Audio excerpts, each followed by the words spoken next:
A big hello and a very warm welcome to Brand Equity with me, Sonali Krishna. Today is a highly interesting and informative interview.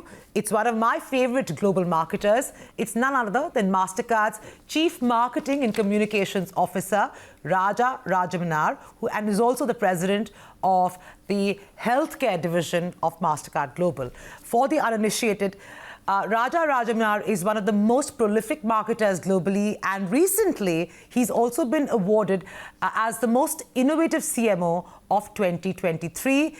And he's also a marketer who's confronting big challenges, which include like a volatile economy, testing generative AI, the fact that we are in very turbulent times. And in those times, he's managed to ensure that marketing still remains very relevant, not just within his company, but he's making a very big effort to also tell the industry how marketing should regain its respect and relevance globally as a community.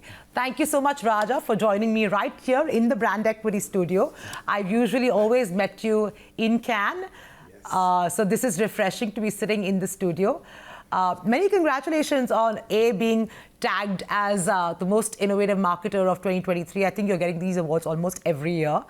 And secondly, more importantly, for actually doing the partnership with ICC. I see slowly but steadily Mastercard is biting into the cricket mania that India has been crazy about for now eons. Let me start with this ICC partnership. You did it with BCCI last year for about 6 months, and this time ICC. And this is also a very awaited, tournament for Indians because cricket doesn't seem to dilute, interest in India at all. So firstly, thank you very much for having me here. It's always a pleasure, whether it is in Cannes or in Mumbai, to be here with you. So thank you so much. So talking specifically of ICC, as you know, one of the strategies that we have embarked at Mastercard is to pursue what we call as passion-based marketing. Sure. So it's all about curating and creating experiences that money cannot buy, but you can get them only with a Mastercard. Right. And those experiences are in those areas that consumers truly care about. So sports is probably the biggest passion in the world. It's a universal passion. And within sports, cricket is the number 2 sport after soccer. So we wanted to really look into this space for quite some time. And last year we had the opportunity to get in with a partnership with BCCI. And we had fantastic experience, and the results that we got, which we measure very quantitatively and in a maniacal fashion, Sure. that worked very well for us. So now when this opportunity came for the World Cup happening here in India, we thought it was going to be a fantastic opportunity for us at many levels. On the one hand, of course, cricket is a religion in India. Yes. But this is a global event now, which means other Commonwealth countries or cricketing countries are also able to fully leverage it. And that's number one. So Mastercard branches, whether it is in Australia or in South Africa, England, many places they're going to use this whole platform. And secondly, we have been able to agree with ICC on some excellent set of benefits and privileges that will be available for Mastercard cardholders. Sure. And that is going to be also very valuable. Like, for example, when you look at the sale of tickets, because the demand is far higher than the supply, there is going to be a terrific rush in terms of procuring tickets. And so what we have done is we tied up for pre-sale of tickets to Mastercard cardholders for 24 hours. Okay. And that's something which is going to be very valuable. Right. Or if people want to buy merchandise from the ICC website, they get a 20% discount. And this is exclusively for Mastercard. So these are the benefits that we have got, but we also have some priceless experiences.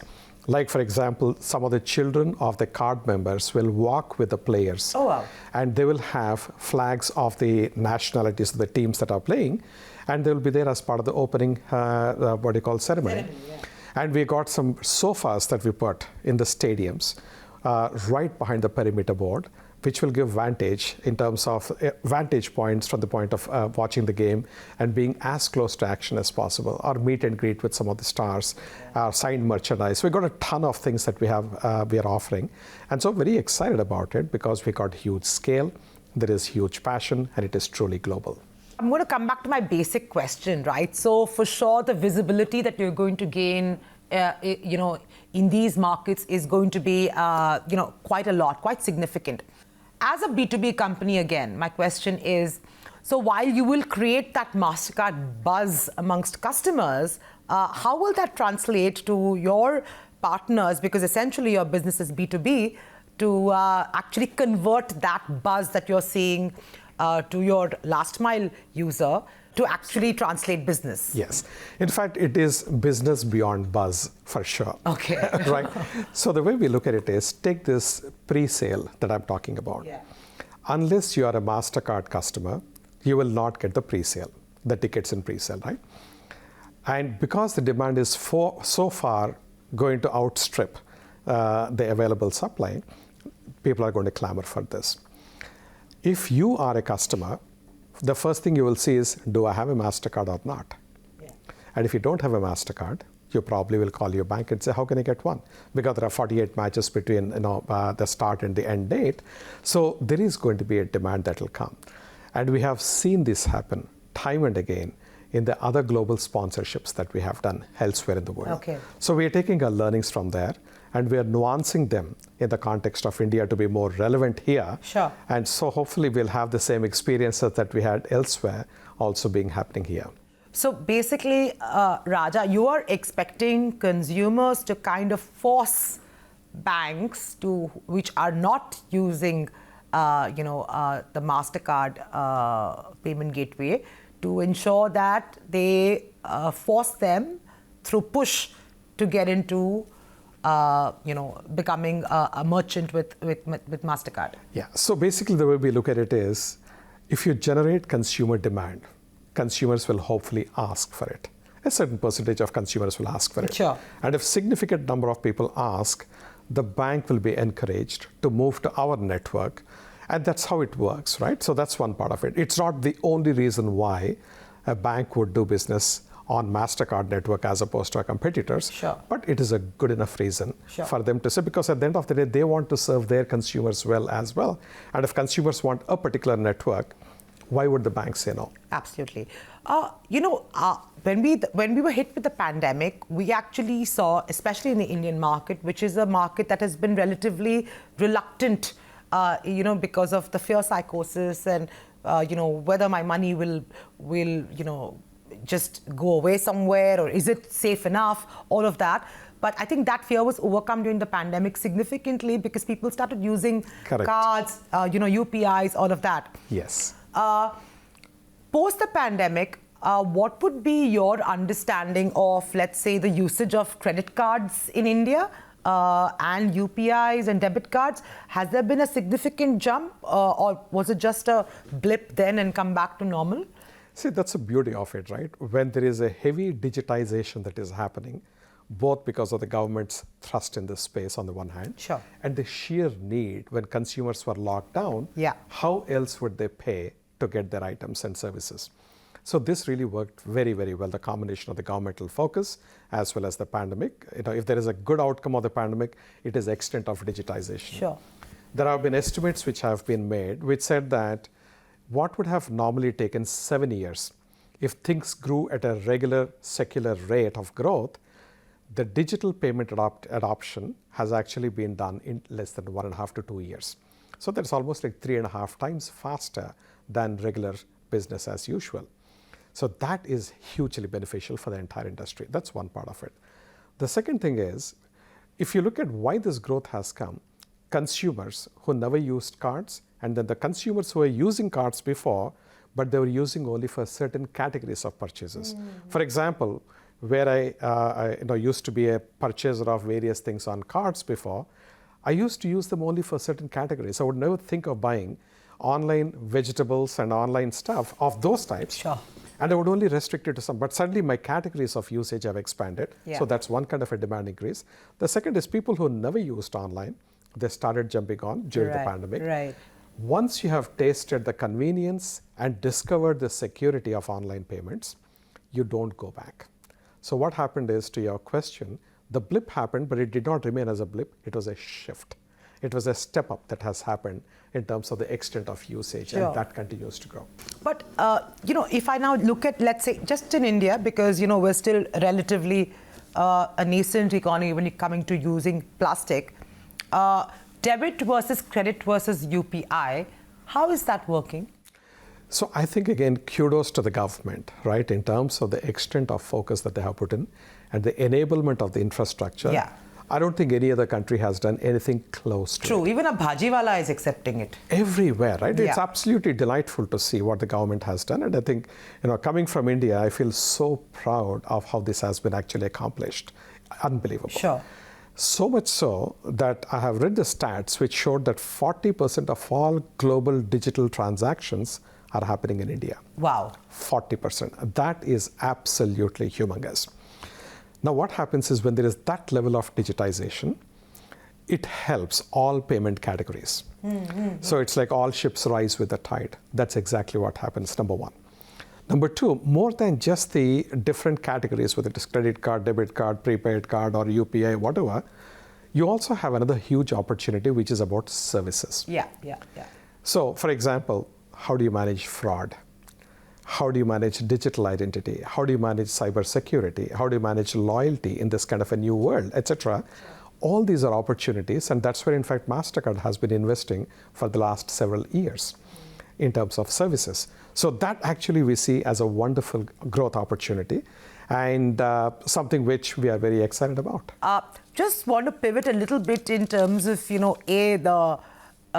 the Titanium Grand Prix that you bagged this year at the Cannes Lions. And just for the uninitiated, I want you to talk about the campaign which helped refugees in Ukraine relocate and again find purpose in life. So if you could just take us through that campaign so, viewers in India understand what a great initiative that was.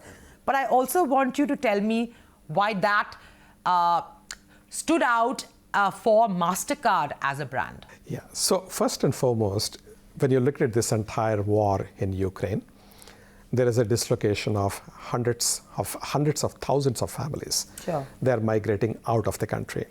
And many of them are refugees in the neighboring countries like Poland, and Poland has been very welcoming them, and then they were all coming in. Right. The problem is most of the people who are coming in, they're all going into Warsaw. And Warsaw infrastructure was completely overloaded. It was getting crowded. Sure. And people started actually saying that this is not something which is viable. So what we try to do as Mastercard is to say that is there something that we can do in this space, not purely as a philanthropy, but actually set up as a platform that is good for the consumers, or in this case, the refugees. It's also good for the government because government administers the whole place and they want to make sure everything is safe, secure, seamless, etc. And finally, it also has to do something good for our brand as Mastercard, sure. right? So when we looked at that, we came upon this idea. We created a small app. The app asks the refugee, give us your details. In an anonymous fashion. Okay, what is your level of education? What kind of job experience you have? What kind of a job are you looking here in Poland? Yeah. And what kind of income you are looking for? How many children do you have? Family status. We take some basic information. And that information, then we quickly put it through our databases. And then we give them a recommendation. We say you don't have to be in Warsaw. Actually, there are 20 opportunities that are available right now in Poznan. Or in Krakow, there are 300 opportunities. Or in some villages, based on your background, you might be fantastic in those places. And this is the income level that you are likely to get in those spaces. Or in those places. Sure. This is the level of expenses. So your savings will be so much. There's a quality of children's education. The whole thing comes. We call this where to settle. So it helps them think through. They say, oh, I know now there are opportunities that I can look for and I can relocate there with my family and stay comfortable. And literally tens of thousands of families have availed of this, used this app, and they were benefited, they relocated. So much so that the government of Poland was really happy and they adopted it literally like their official app. And this is what we have been doing, which is very gratifying for us. Now, obviously, there are, I believe there are about 25,000 or so entries which were there in Cannes Lions, and we have been judged at both for the Grand Prix award, which we had won, and also the Titanium, sure. which is the highest award that also was given to this campaign. Sure. For us, why is it a big deal, right? So what we have started doing, in fact, over the last few years, is to truly be purpose-led. Not from a soundbite perspective, not from political correctness perspective, but to truly find an opportunity to serve. And serve with a smartness where it is linking back either to the brand image or to the business or to the competitive advantage. Now, just imagine if you are a family who has availed of this particular app's benefit, and then you have relocated. Who would you think will be most loyal as a consumer? You say, Mastercard made all this for me, so we are winning their affection. So it helps the business. So it's not like pure philanthropy. There is a business. So the point is, if you truly serve a good purpose, profits will eventually follow. But if you start with a profit, that's when you lose long-term prospects for the company. So this is how we started looking at it. And what we were surprised and why it is so important to us, it is one other very different angle that we have approached it with. And this has got, again, global potential because these migrations happen all over the world. Whether you go for education, you go for employment, you go for whatever reasons. And this app can be very, very beneficial. And Poland has given us an amazing test bed from that point of view. And this is something which we intend to roll out globally. Oh, okay. Yes. Now, just to link what you just said about how important brand purpose has become for you, purely with the intention of purpose first, and brand opportunism, not being in the forefront. In today's day and age, right, where marketers are finding it harder and harder to retain their budgets, right? And I think consumers, because of inflation and volatile ways that different economies are performing, want more value. Correct. So in this balance between brand purpose and delivering value, and also the pressure of every quarter tak pressure, Absolutely. right? How do you justify this in the boardroom? Right. So the first and foremost point I would like to make is purpose and profits are not mutually exclusive. So it's not that if you're doing something good for the society, that you're doing it at the cost of running or growing the business. But most marketers, Raja, not you, of course, you're an aberration. Most marketers will be like, what's in it for me? Correct. How much did it move the needle in the market? Yes. But the point is, by doing something truly purposeful, you can move the needle even more than what you to do it as a standalone initiative, which doesn't have any purpose-drivenness to it. It seems probably a little counterintuitive or even Pollyannish, but the reality is it works. And I have been seeing it time and again, right? I'll give you one simple example. Growing up, my grandmother used to live with us and she was blind. And me and my sister had to help her navigate through the house. And when she sits in front of a table, where is her food and what items are, they would literally hold her hand and show. And I always used to feel really sorry for her not having the eyesight. She lost her eyesight. And it remained with me. Now, fast forward at Mastercard, about 2 years back, we started this entire effort called Touch Card, where we said, today, if you were to look at a person, how will he or she who is blind find out how to pay? How do they know which is this card versus that card versus some other card? Is it a prepaid card? Is it my debit card? It all currently is extremely unfriendly to a blind person. So what do? If they are standing in a queue, they ask the person behind, is this the right card? And you're assuming that the person behind is a decent human being. Many times it doesn't happen that way. So we said, okay, let's put a small innovation to it. And we created a notch on the side of the card. So when you touch that notch, the shape of the notch will tell you whether it is a prepaid card. If it is like a V, it is a prepaid card. Half a circle, it is it's a debit card. And if it is a half hexagon, it's a credit card. And if the notch is on the right side, you're holding it the right way. The configuration or the alignment is right. And if it has a notch, it is a Mastercard as opposed to some other card. So with some small innovation like having a notch on the card, we are enabling the blind people. And we have done immense amount of research working with the Royal National Institute for the Blind in the UK, with Visions in the USA, etc. They were delighted. And we did extensive testing on this whole thing and we launched it. It's probably one of our fastest rollouts of a new concept, already available in 28 countries in a very short period of time since launch. And the feedback from the consumers has been extraordinary. Interestingly, what we have found out is, like many people, we thought this is going to be for people who are advanced in age or they are blind from childhood or whatever it is. But many of the parents have got blind children. They would actually write to me and to a company saying that we are so grateful. This seems like a small step, but it's a giant leap as far as their experience in life is concerned.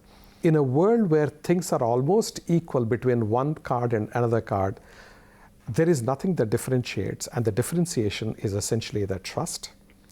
It is the believability of the company and their social purpose, etc. That makes a huge difference. And we have been winning shares, market shares I'm talking about, and we have been getting significant traction through these kind of initiatives continuously.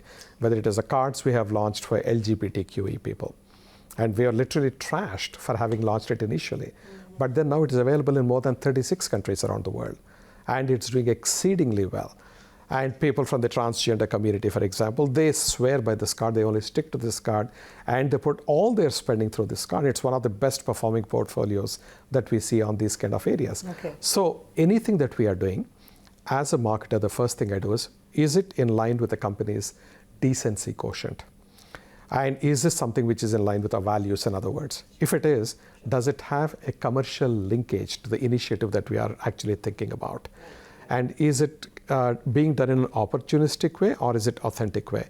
If it is authentic, let's go and roll.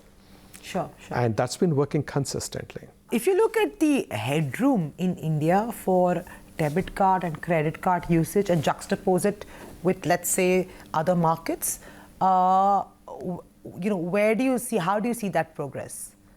So in fact, a couple of things. One is the level of penetration of cards in India, cards specifically, in India is far lesser compared to a country like the United States or even the UK. So there is a good amount of headroom.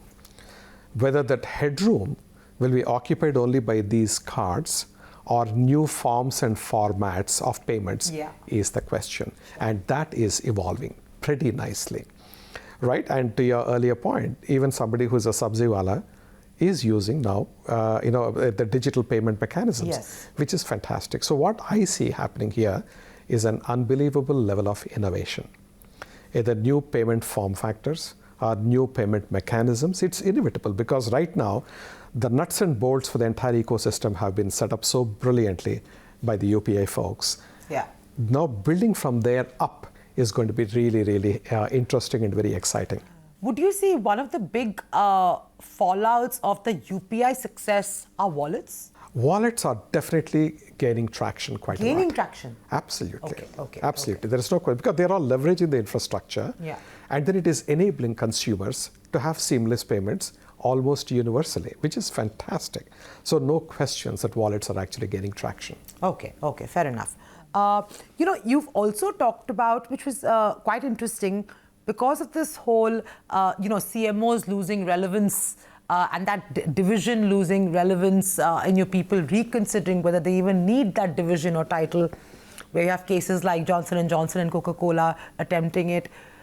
You made a statement saying that it is important for the marketing function to have a CFO. Yeah. That's true. Very interesting statement. How will that work, and who will that CFO report to, the CMO or the actual CFO of the company, and why is it required? So in fact, this is exactly the topic that I spoke this year at Cannes Lions on the main stage, and I took my CFO with me, the company's CFO with me. So he and we did a joint presentation, and we called it the happy tension between the CFO and the CMO. So the reality is right now, one of the significant challenges that marketing has is credibility. Are these guys understanding clearly the linkages between marketing actions and business outcomes? Sure. And if they are giving any linkages, are they credible? Are they believable? And many of the cases, unfortunately, what I have seen in my capacity as the president of the World Federation of Advertisers, of course, I interact with a number of my peers.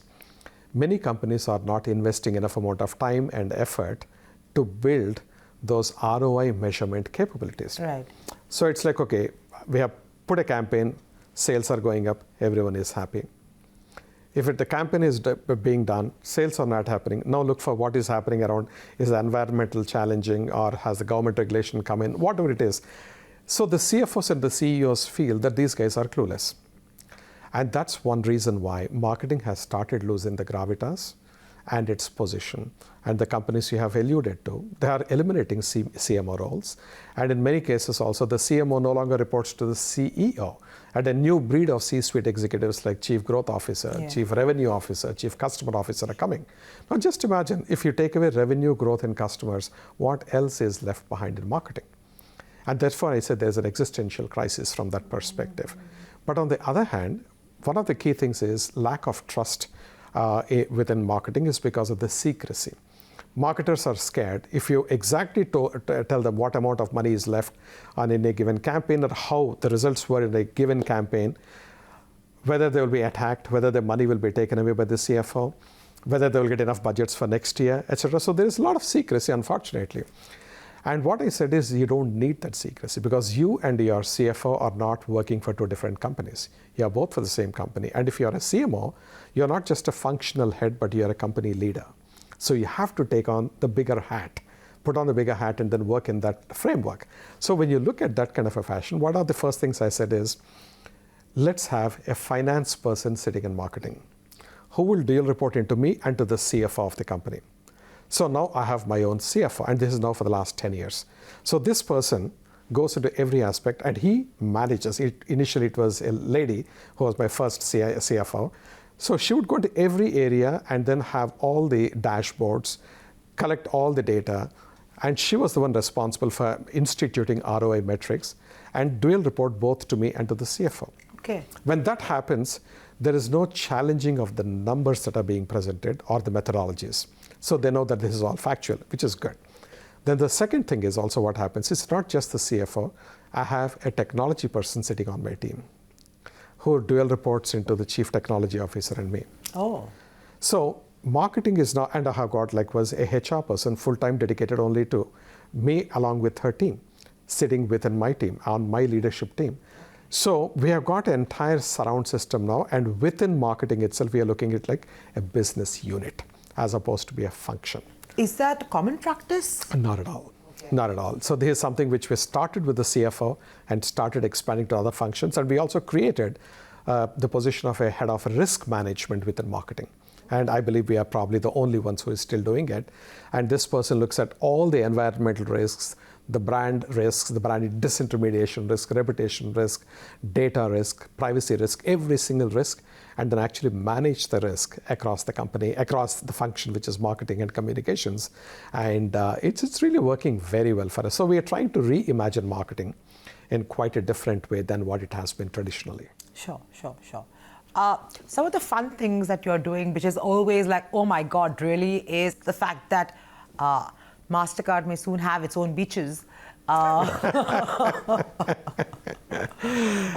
which is definitely, I'm sure that will take the entire industry and the marketing community by storm, saying, what's that? But tell me a little bit about, what's the plan? So what we are trying to do is to curate experiences for consumers that money cannot buy. Sure. And those experiences don't have to be only in a particular category. We are looking at 10 different categories, which we call passion points, like I mentioned. So one of the passion points is travel. Yeah. So then we started mapping out what does a person do or where do they go to for travel? And can we make the experience of the consumers in their entire travel journey much better, much more unique, more priceless? So as part of it, like for example, we started creating restaurants. Yes. So we have got restaurants in Mexico, we got restaurant in Brazil, we have one in Manhattan, one in Rome, and most recently in Hong Kong. So we are expanding restaurants. The idea is you give such culinary experiences in a truly multi-sensory format, which means there is all your 5 senses are engaged when you're having that culinary experience or the dining experience. It's a fine dining experience. So this is one kind of a thing. Likewise, we have leased one of the beaches in a place called Punta del Este. And we said, this is the place where you'll have complete safety, you'll have complete privacy, you'll have no crowds, and it's one of the most beautiful beaches with lots of, the views are apparent. I haven't been there, but they're supposed to be fantastic. So we are doing that. And then likewise, we are getting into areas where, of course, experiences. We recently launched Priceless Israel, for example. Yes. There are lots of experiences there in Israel that even local Israelis might not have access to or they're not even aware of. Okay. So we try to source those kind of experiences and make them available to our consumers on priceless.com. When we start doing this, what happens is consumers look at us as somebody who is enabling my life to be better, the quality of my experience to be superior, and therefore they gravitate towards us. And this is the hypothesis, but fortunately this hypothesis has started proving right over the last few years. So much so that I started moving money away from advertising into these experiences. So now instead of being a predominantly advertising-led marketing strategy, we still have advertising, but now we are predominantly experiences-led marketing company. Okay. And last question before I let you go. AI has been, in conversation now for some time. Cannes this year was also, inundated with lots of AI talk. Yes. Are we making too much out of this, in terms of getting overwhelmed by AI, or do you think this is a force that we'll have to reckon with, and so we better just fall in line? Yeah. So in fact, this is something which I feel very passionate about, right? AI as technology, you can say, has been around for quite some time. And we have been using it at Mastercard for more than 10 years. And I have been using it within marketing for more than 6 years. And we got a complex and a very sophisticated cutting-edge digital marketing engine, which is powered by AI, launched 6 years back in Singapore. And that's being rolled out globally. So AI has been there. And AI is a big force multiplier to whatever you're doing. I think the next big leap which happened now is the generative AI.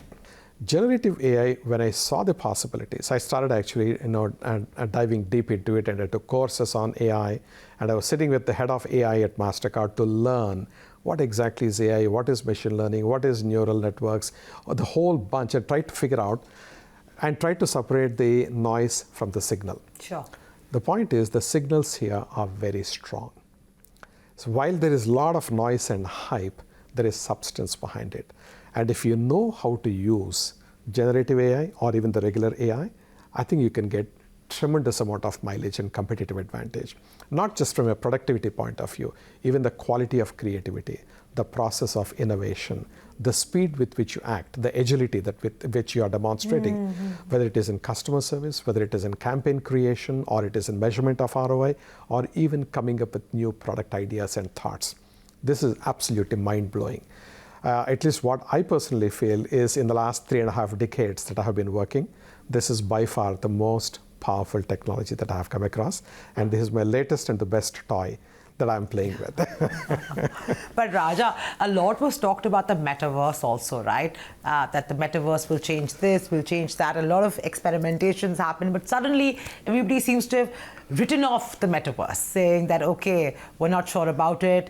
A lot of people are claiming that Meta itself, which has invested so much, on the metaverse, are not sure what's happening there. There's so much commentary about it. So what's your take on it? So for me, metaverse is a huge promise, waiting still to be tapped appropriately. Okay. So today, if you look at the devices by which you experience the metaverse, right, they're clunky. Yeah. They're huge on the face, and it's uncomfortable, you get giddy at times, and it's not a seamless, easy experience. It's literally, it's an act that you have to do, which is not great. So that's one part of it. But if you go beyond how it is being realized today, if you look at the potential and the promise, it is huge. You are creating an alternate reality for the consumers, a virtual reality, immersive, with interactions with other folks in that space, in that virtual space, including commerce, including learning, including interacting socially, including experiencing what you call entertainment or games or sports or whatever it is. The promise is huge. I'm a big believer in it. How the promise is being realized is going through cycles. Okay. That's a hype cycle. When somebody says something new and a big company is putting billions of dollars, says, oh my God, this is all happening. You jump on it. Oh, suddenly, no, it's not going, and then you run away from it. But if you take all this hype and the noise away, there is definitely potential and promise in this. And even with the current state of affairs, I have actually found tons of applications that are being used by companies. If you look at some of the luxury goods manufacturers, they are still selling their what you call digital twins, which cost more than the real product. So in real life, the bag might cost $1,600. In the digital world, it's costing $4,000. Is it going to be long-lasting, sustaining on an ongoing basis? Probably not to the level when there is hype, but there is a place for that. If we move just beyond the badge value of owning an NFT, but use NFT more as a gateway token, or a gated token, which unlocks things for you, it has a promise. So I think there are lots of ways you can still leverage metaverse in the current fashion. We have done it, for example, for Grammy Awards, where we had again virtual red carpets and all, and people from all over the world could experience it at a completely different level than just watching it on television. And it's not as good as being there physically in person, but it is not bad at all. So point being that in the preliminary nascent stages of its evolution, it is promising. But I think in the long term, it's going to be incredibly powerful. Fair enough. Always a pleasure speaking with you, Raja. So many insights and so many new exciting things that you're doing as a marketer, which I think we wait for to hear. Like, for me, the biggest exciting thing you said today was the Mastercard beaches, because I can't imagine a brand owning a beach. But every time I speak with you, there's something new that pops up. But thank you so much for your time. Lovely to meet you in India. Hopefully you'll be making many more trips. And here's also wishing you all the best with your innings with ICC. Thank you so much. Thank you so much, Sonali. Always a pleasure. Thank you so much. Thank you.